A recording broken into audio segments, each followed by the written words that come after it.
when he's swearing in the posh accent. Where the f is my man bag? No! Stop it! Hello guys, welcome back to another video. We just spent 2 weeks volunteering here in the country of Laos in Southeast Asia, and today we're going to be running you through just our overall experience and also how it ended pretty badly. Yeah. For me at least. But we're going to come on to that. First of all, why did we do it in Laos? Out of all the places, it was basically just the route that we were going to. We were in Thailand and it just seemed easier to just go into the next country, didn't it? Yeah. And basically I did it through Will Packers. Actually got a little discount code to Here's my link. And yeah, we did it through Will Packers and it just really stood out, the volunteering. Yeah, it was one of the better ones, wasn't it, that we saw? Because there's a lot on Will Packers if you've ever been on it. Some are very expensive to do, some you don't have to pay anything towards, and this one was just right. The price we had to pay was, what was it? I don't know the exact price. It was around 200. Yeah, but per day, I think it was like $12 per day, wasn't it? Yeah, oh yeah, it was, yeah. So I think this was coming up as $12 per day from what I can remember. And it had sports, maintenance work, teaching English, your own private accommodation if you wanted to, and all the pictures, the reviews just seemed so good, and you could do literally 2 weeks if you wanted to. It's a good area as well because there are lots of tours and stuff going on. But we'll go into that. So I did to do it in Laos and definitely no regrets doing it there. So we did it at a place called Say Lao Project, which is about 20 minutes from Van Vieng in Laos. And it's basically it's called a project, but it's just a few little accommodations there in a restaurant. That's where we were staying the whole time. We got to go to the schools, which were like a 10-15 minute drive away. Yeah, there was about 4 different schools that were registered with the project. So one school actually came to the project and volunteers did teaching in the project, whereas we were 10 minutes, I think we were like 10 to 15 minutes away. In a drive. And then other schools were like 20 minutes away. So it just depends what school you get put in. What did you think of the area we were staying in, the actual project?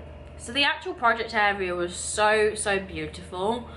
It was peaceful, full of wildlife, nature. Definitely full of wildlife. So much wildlife. Dogs. Everything. Honestly, cows. my favourite part. So in the project you get the opportunity to either stay in a shared dorm or you can have your own private accommodation in the guest house. For $5 extra so a night.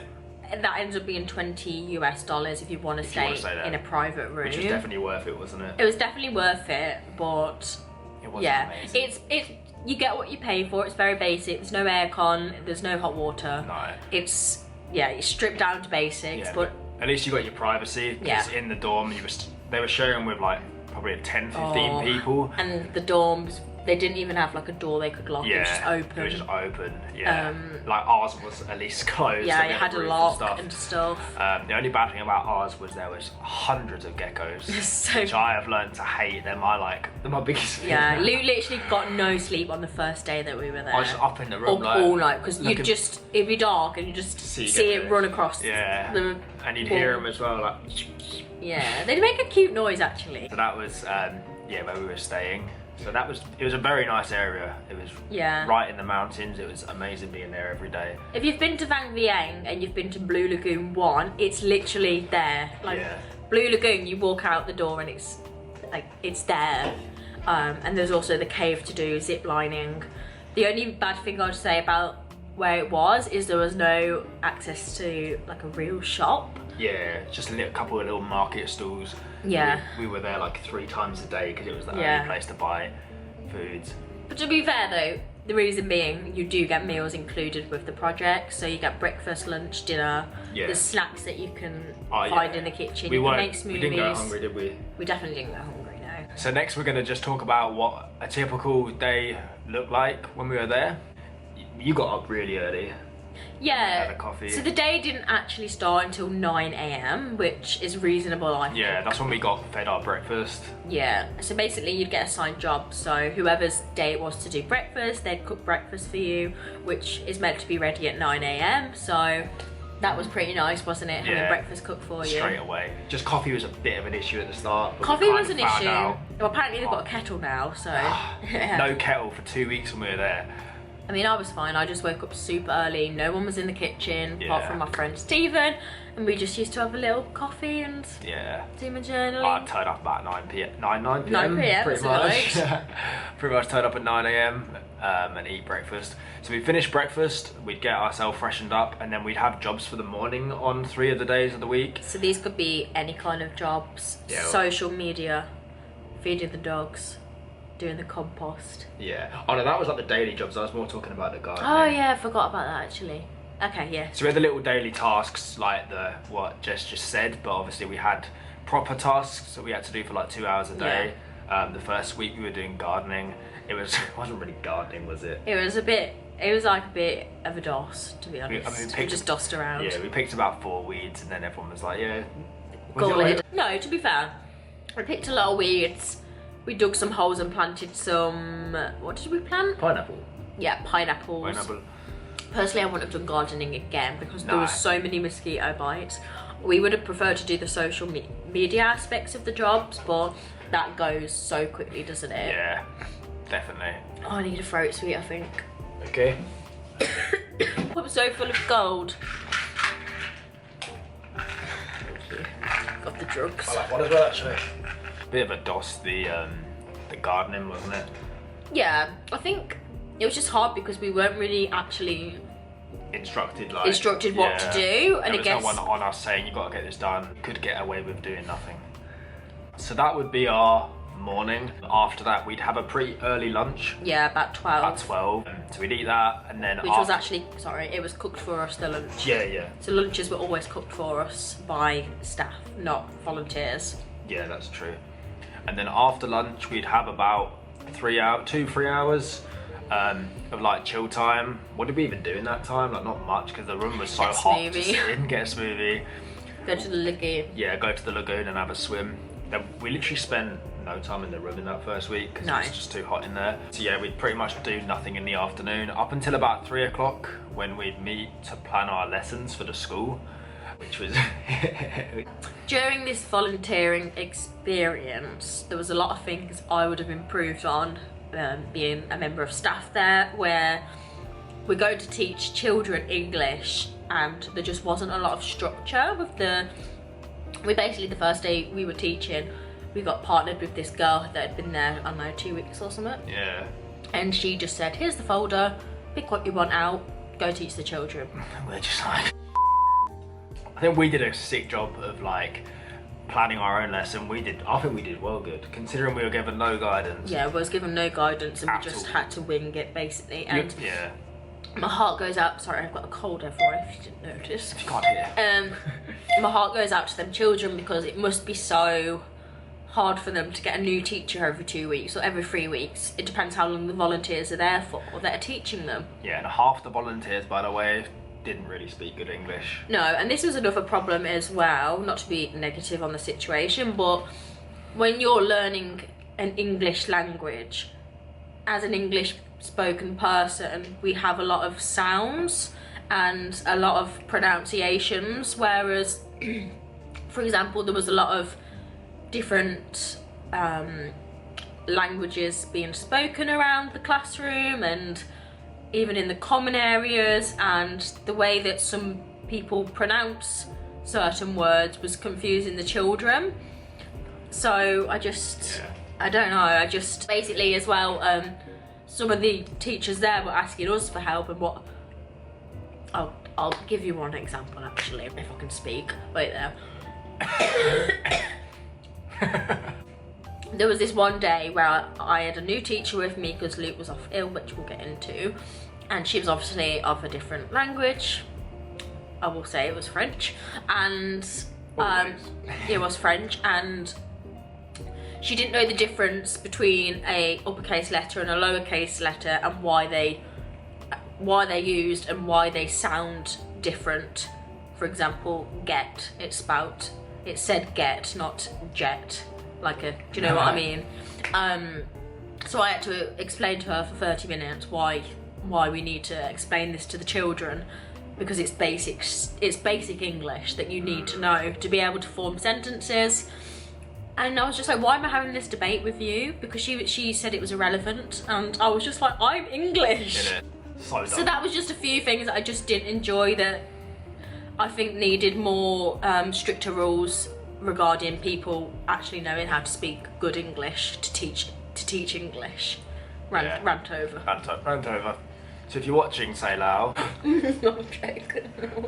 You got that out. Nah, I'm not cutting that out. Anyway, that was planning lessons and everything. Once it got to 5 p.m, we used to go off to the schools. We meant to have 2 lessons, but we only ended up having 1 lesson of an hour. That wasn't everyone though, no, just us. Yeah, true, but I think an hour was good because it actually takes it out of you. It does. Fair play to teachers, because I could not do a whole day of that. I was actually thinking, we've been watching a lot of Educating Yorkshire at the minute. How do you teachers do it with high school kids? Yeah. The Lao kids, they're so nice. So nice, so cute, so friendly. They actually bought me flowers one of the days, didn't they? Which I'll put a picture on now. It was so cute. Didn't bring me anything. No. But nah, English kids in school, I say it because I was one of them. They're do you know what I mean? But here... Apart from if you were me. But most, especially boys, they're little shits. But even the boys here, they're so nice. They're so friendly. They're so friendly. Nice, like, so sweet. So that was a good experience. I definitely think the teaching the English part was maybe one of the best parts. But that is what we wanted to go and do, really. I mean, you wanted to play more sports. Yeah, I wanted to play. We didn't get to teach any sports. We got to play a bit of football. Yeah, we kind of thought we would get to teach a bit of sports, but it was yeah. more just playing sports with them, which was fun. Yeah, you were funny. I need to go. After teaching, we would... Oh, by the way, the school was... This is another thing that made me appreciate us in the Western cultures. Their school was so run down, chalkboards, litter everywhere, beautiful location. Literal homeless people as well, just walking into your classes. Yeah. We were teaching a class on the first day, and a homeless lady walks in, like, she's grinning her head off, like... Yeah, I know. And we were just like... Imagine that in the UK, just like a homeless person walking into your class. Well, it wouldn't be allowed. The school's too strict, I think. Yeah. To get locked up. Yeah. Whereas this school is just... Anyone could walk into it. Yeah, it just made me really appreciate how modern our schools are in the UK, because yeah, it was just sad. What was I going to say? Oh yeah, so then we would we'd get back into the tuk-tuk and drove back to the camp, or whatever you call it, site, and we would probably wait about an hour and a half. Maybe an hour and a half to 2 hours, depending what the volunteers were cooking that night for dinner. Yeah. Well, I actually kind of enjoyed it. We had our little group. Time. We had a little group. We had a laugh and chatted away and had a few beers, and then we did a quiz one of the nights, which was fun. So that was like your chill time again. Chill time with all the other volunteers, which was nice. But we wouldn't eat till like 9, which is... We wouldn't eat till 9, which was... late for you. I do like an early dinner. Like an early dinner, I do. Every time. So... That was kind of hard, but it was alright. You got used to it. Yeah, and then we'd just maybe come about 10 p.m, 9:30, 10, we'd walk back, and because we were that tired, we'd literally just go straight to bed, because you don't even get Wi-Fi up where we are. So no, we didn't, do we? We'd just literally go straight to bed. Well, have a shower and go straight to bed. Check for geckos. Check for geckos. So that was a typical day.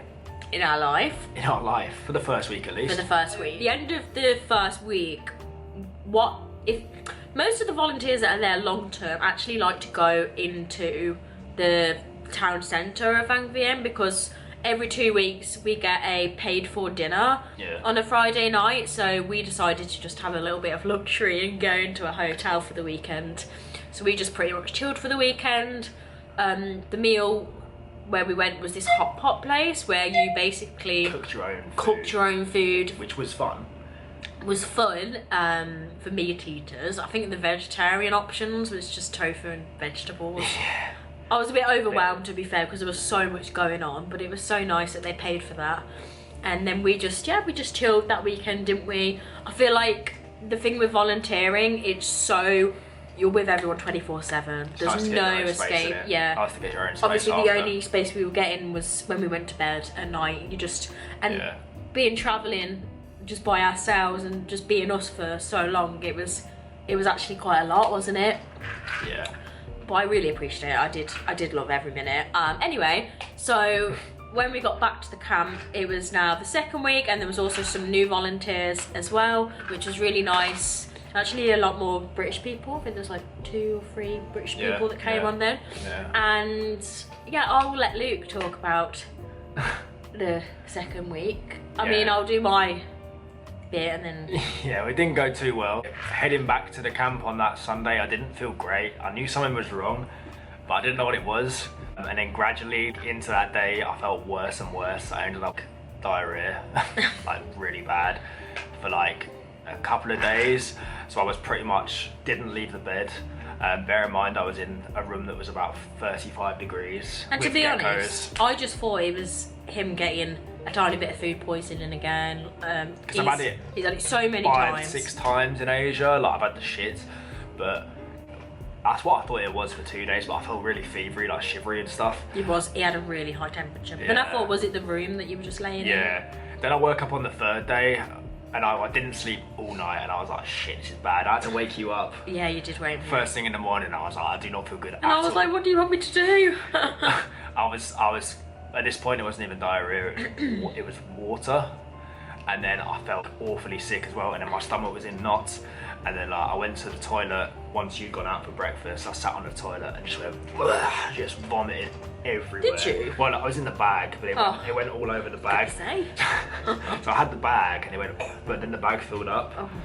And then coming out of both ends, and I was like, I thought that was it at that point. I was so fucked. I was just on the toilet like, and then I just, you know when you feel sick and you actually feel a bit better? Yeah. I just lay in the bed like this. It was hard because I didn't really know. I just thought it was food poisoning and he'll get over it. But then as the days progressively went on, he was just getting worse and hotter and hotter. And in the end, we thought, right, we'll get... The camera just cut off, sorry if it changed.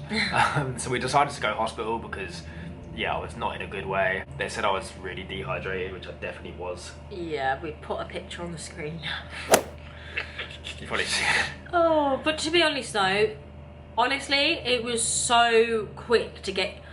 Okay, actually, rewind. It was perfect for us. So basically, the morning of Lou going to hospital, I went to my friend Steve and I was like, what do I do? What do I do? And he was like, as he was a midwife for 10 years, so obviously he knows a lot of stuff, and he was like, get him to hospital and take someone Laos with you, because we had a few Laos people in our project.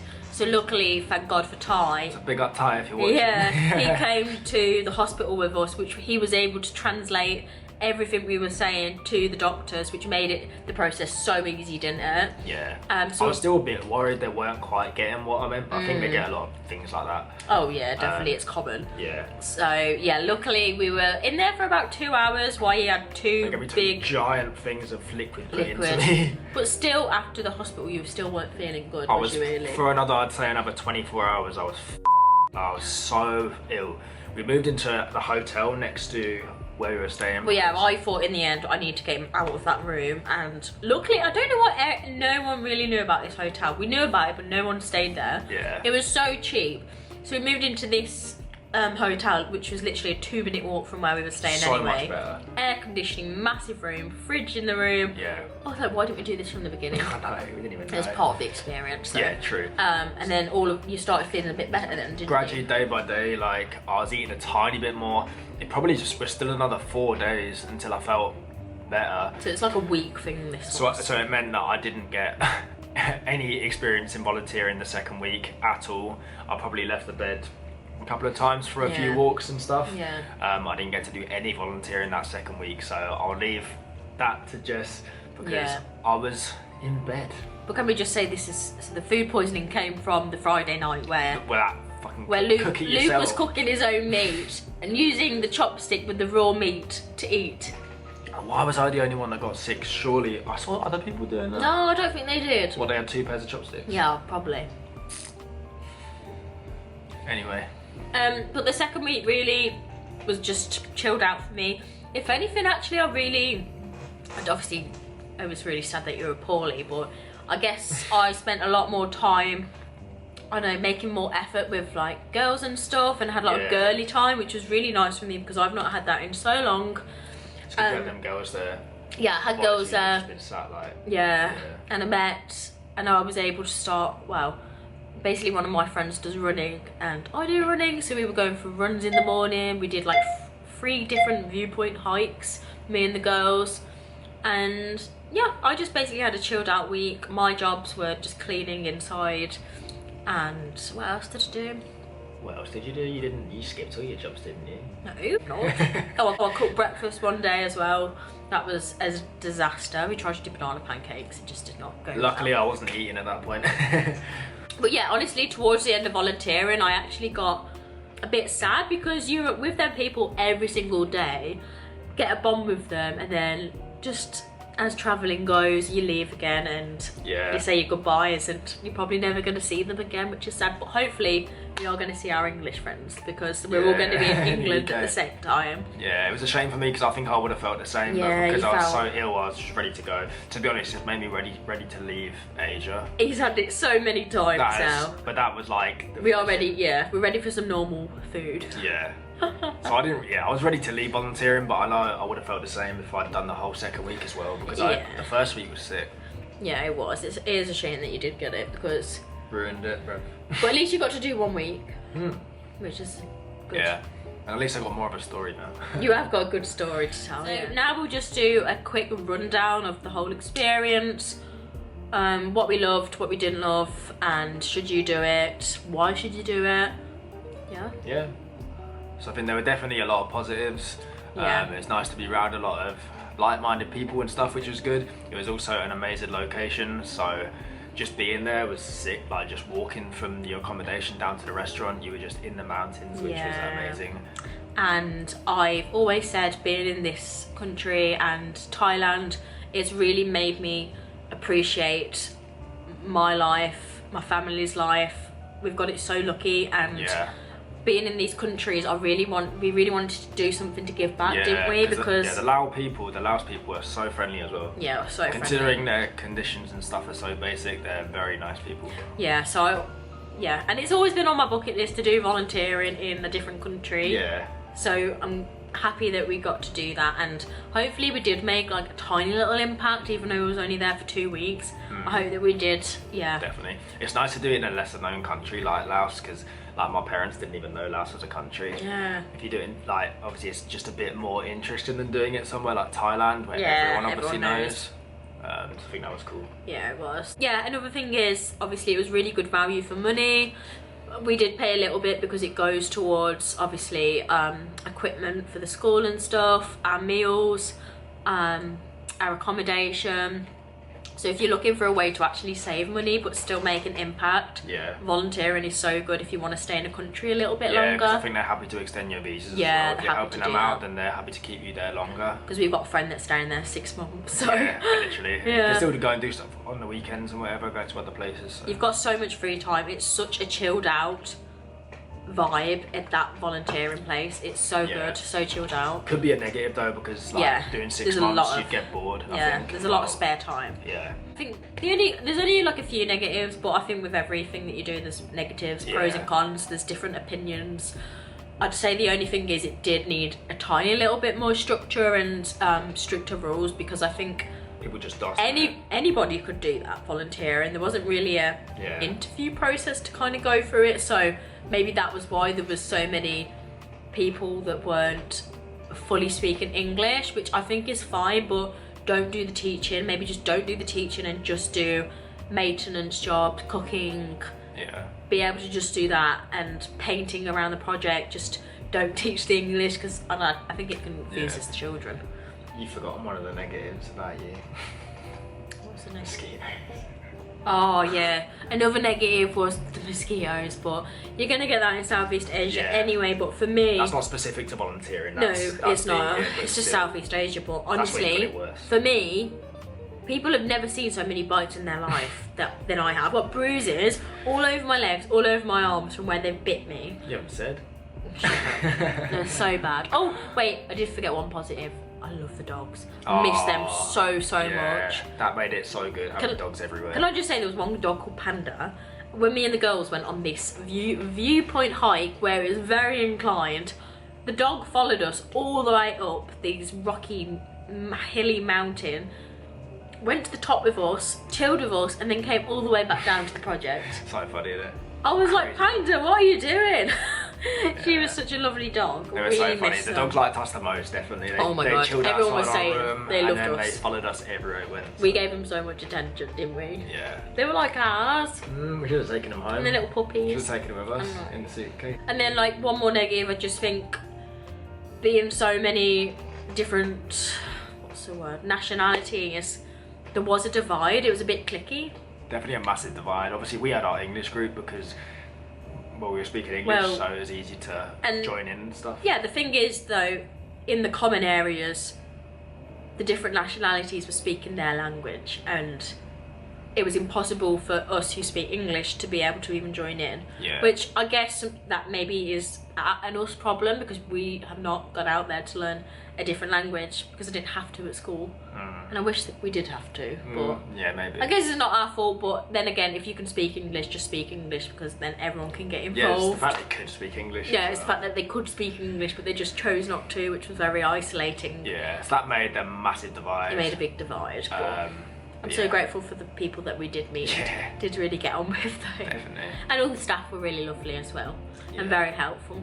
So overall, we would recommend it. There's more positives than negatives. Yeah. But obviously, we can't talk for everyone. You're gonna have your own experience. You might hate it. You might have been the best thing you've ever done. So. And at the end of the day, it's volunteering. It's not going to be glamorous. It's not going to be bougie. Yeah. It's volunteering. You're doing something to help and make an impact to a different country. And it is good though, because you're not getting paid as well. The expectations aren't too high, so there's not too much pressure on you to. Yeah, there's not too much pressure. But then again, you still want to. Yeah, do the best that you can. Basically sums up our volunteering in Laos and Luke's accident. Who has now gone vegetarian for the foreseeable. And one steak. It was at a nice restaurant. It was at a nice restaurant. So until we head to our next location, which you'll find out soon, yeah, I'll be vegetarian. Yeah, but like I said at the beginning of the video, I do actually have a discount code if you want to be a World Packers member, where you can get discount and basically up your chances of doing good volunteering projects like we did. It's definitely a really good website, and there's so many opportunities, even in England. Anywhere? I think Hawaii was there, just Africa, so many places. Yeah. So yeah, I'll leave that in the description. Thanks for watching, and